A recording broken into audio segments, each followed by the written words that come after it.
Hey guys, Sword here, back in with another action figure review. Today we'll be wrapping up our looks at the Marvel Legends Strange Tales wave, because all good things must come to an end, right? So before we get too far ahead of ourselves here, a lone tear for the Marvel Legends Strange Tales wave. It's been a fun ride, but this was inevitable because today we're going to be taking a look at the Build-A-Figure Blackheart, the son of Mephisto himself, with no Mephisto to go with him unless you're a lucky son of a bitch like me and have the old Marvel Select one.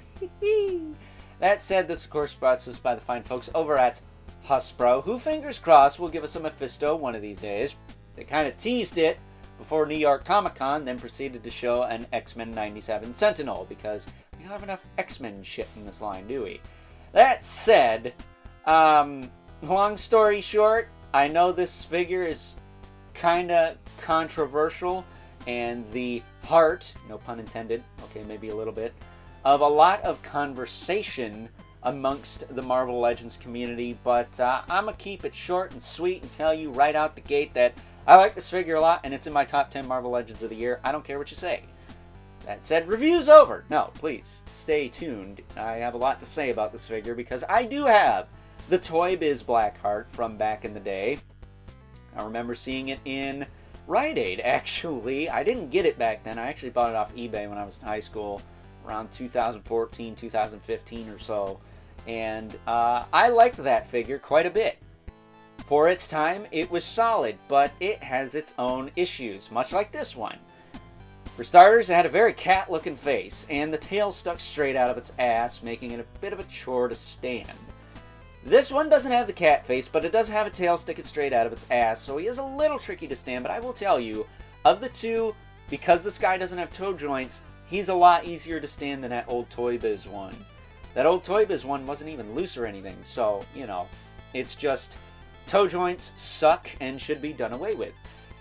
That said, if you want me to compare this one to the Toy Biz one, I'm going to tell you right now, sculpt-wise, there is no comparison. They're pretty even, other than this one being a little bulkier, and again, not having that cat face. The only thing the Toy Biz one has going for it, as far as I'm concerned, is the paint apps. The paint is gorgeous on that thing. It looks really, really good. But this guy, if you painted him like that, he'd kick the dog shit out of it. I'm sorry, he just would. And I'm not... You guys know me. I'm not a Hasbro enthusiast by any means. I give them their fair share of crap on this channel, but they put their all into this figure, and while it may not be engineered the best, I still think they did a very, very good job. And it shows. And it will show in my top 10 Marvel Legends of the Year video that I hopefully plan to do. We'll see, I guess. But as far as this guy is concerned, the only accessories he comes with are a fist hand and a pointy finger hand. It would have been nice to get two fists. I'm okay with one pointy finger. I would have liked pairs of each, though, if I'm being honest. Maybe a different type of claw hand. And then, of course, he has claw hands on him already.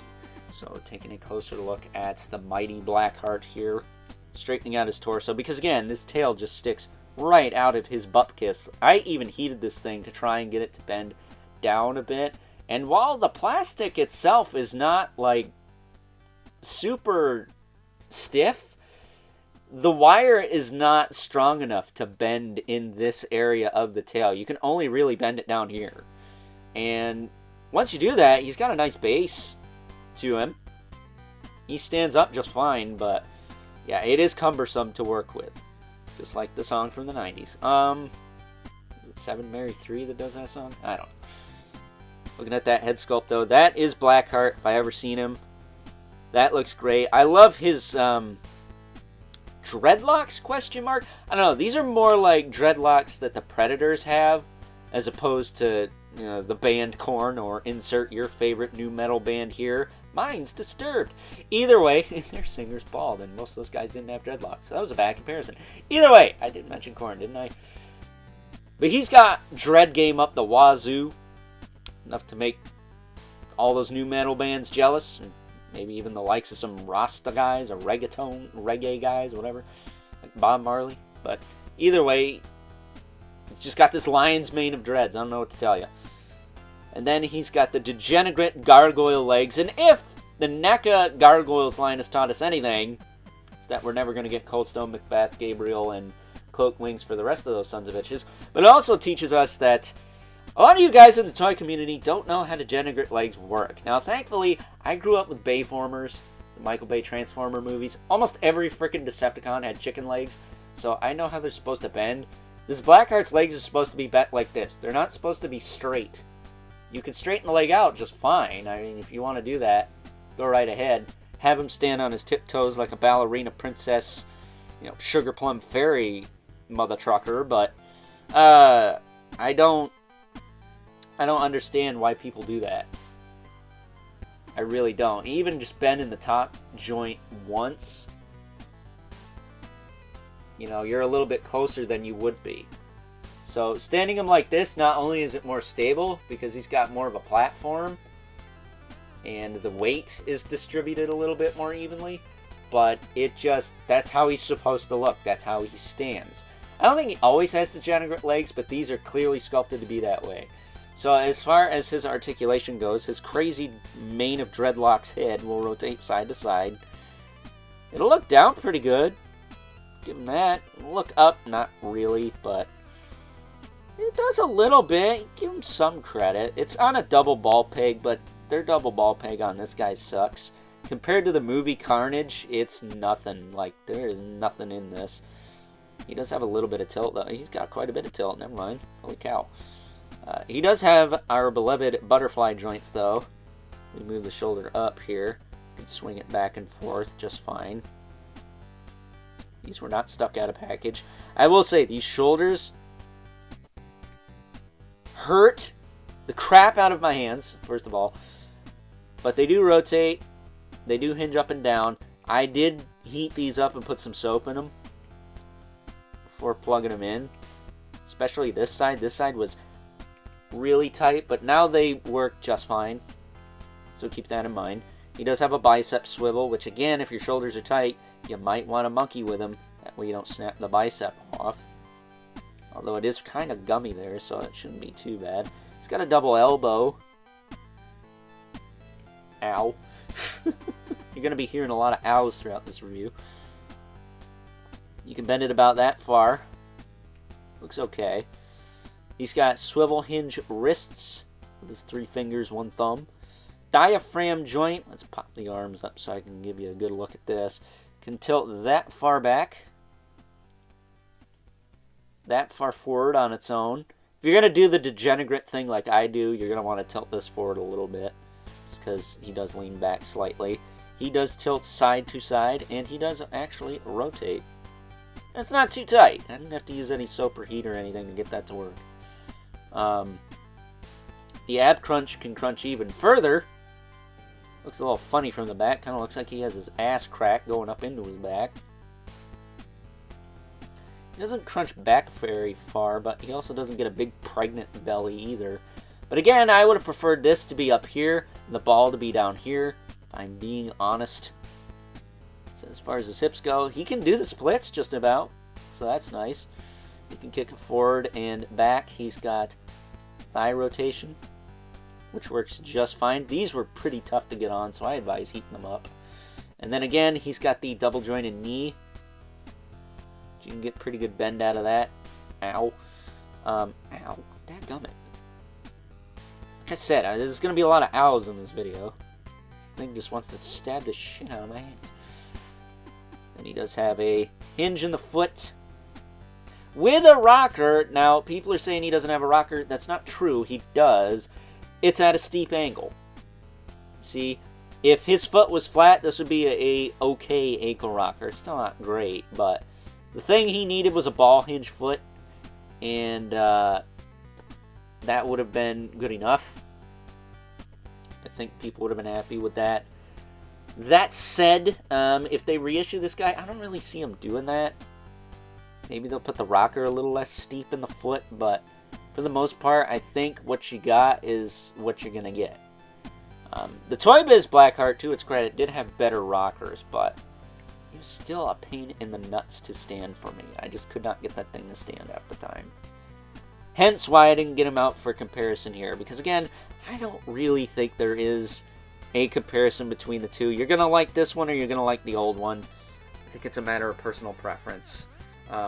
If you like them a little skinnier, then get the old one. If you like them a little buffer, then get this one. I mean, they go for about the same now. That old one's gotten quite expensive on the secondary market as of late. But lucky for me, I already have it. So with that being said, speaking of comparison, why don't we move right along and take a look at some size comparisons. First up, here is good old Blackheart, the son of Mephisto himself, alongside the one character most of you probably wanted to see standing side by side with him, and that's going to be none other than the Danny Ketch Ghost Rider, because of course I was going to bring this figure out for this review. I had him conveniently sitting just off screen here, so I figured I'd do my due diligence and pull him out for you guys, because this right here, this is a glorious thing, having these two together. Finally, arch rivals together at last so they can kill each other, but we're going to get Danny Ketch out of here before things get ugly. That said, I might as well bring in my two favorite characters from this Strange Tales wave, just to give you a bit more comparison, just to see how big this Blackheart Build-A-Figure is. There he is with Lord Vlad Dracula, who does have some size to him. Pretty large and in charge character, but no match for the mighty Blackheart. If we get him out of here, we also have my second favorite figure of the wave, Lilith, the mother of demons, and correct me if I'm wrong, but I do believe these two hooked up in the comics for a while, probably after Zarathos bit the dust. So there you go, that tiny thing went out with that big thing there, and let's just get her out of here before we go too far into it. That said, before we wrap things up here, let's bring in our two regulars, one at a time, of course, because this guy's tail just sticks straight out of his ass. We have the Mythic Legion's brother Mandibulith, who doesn't hold a candle to Blackheart, at least not as far as height goes. Paint, definitely more so, but height, not so much. If you want to count the top of his spear thingy as height. And last but certainly not least, and this is what I'm most curious about, we have the infamous 11 Spawn, who usually towers over everyone, but in this case, even at his degenerate level, Blackheart seems to stand just a touch taller than good old Al Simmons here. If I were to straighten his legs out even more so, he'd probably be even taller. So, with that being said, it is time now that we wrap things up with some final thoughts. Overall, and is this Blackheart Build-A-Figure what we, the fans, have been waiting for the fine folks over at Hasbro to deliver to us in the Life of the Marvel Legends line? Well, I'm here to tell you that it's a pretty even 50-50 split. You have a lot of people who really like this figure. You have a lot of people who are disappointed by this figure. I fall somewhere towards the middle, but more towards the side that likes it, because Blackheart is a character that is near and dear to my heart, because if you know me by now, you know that I am very much invested in 90s era Ghost Rider and or Midnight Suns and or Hearts of Darkness, etc., etc., which this guy is heavily involved in. So I have a pretty deep connection with this character, so I like the figure for those reasons. And honestly, I think other than the paint, I don't think the Toy Biz one has enough going for it for me to say it's better than this one. They both have their fair share of problems. This one is so close to perfect that with some minor tweaks and improvements, I think it could be perfect. And I do mean minor tweaks and improvements. So hopefully, fingers crossed, if Hasbro takes another crack at this character, they'll get it right 100% of the way. If not, I'm sure we'll hear all about it. So, with that being said, I hope you guys enjoyed this review. Until next time, I'll catch you guys later.